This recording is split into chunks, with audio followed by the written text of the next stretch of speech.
Kapamilya, ngayon ay 12 ng Mayo 2025. Lunes, araw po ng halalan.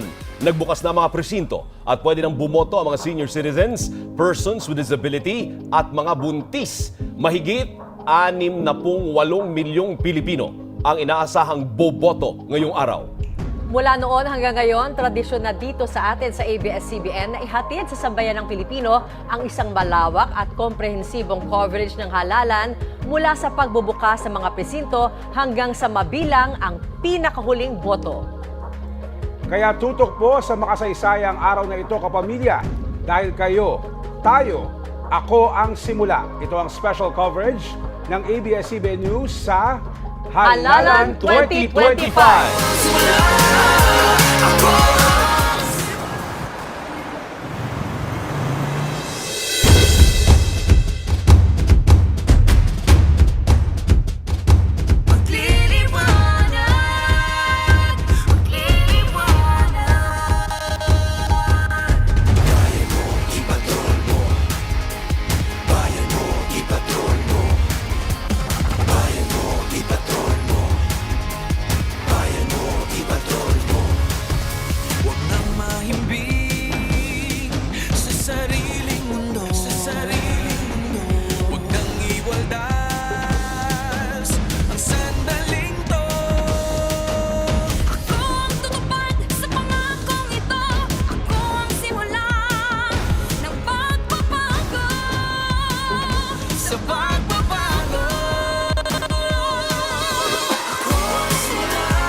Sa pangakong ito, ako ang simula ng pagbabago. Ako ang simula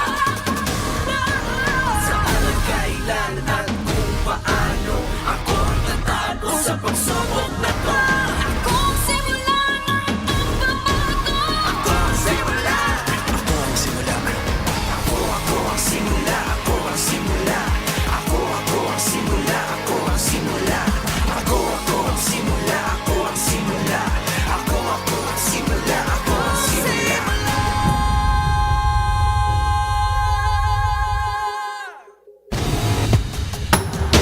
Kapamilya, nakatutok ang ABS-CBN News sa bawat panig ng bansa para maihatid sa inyo ang mga balita at impormasyong kailangan ninyong malaman ngayong araw ng halalan.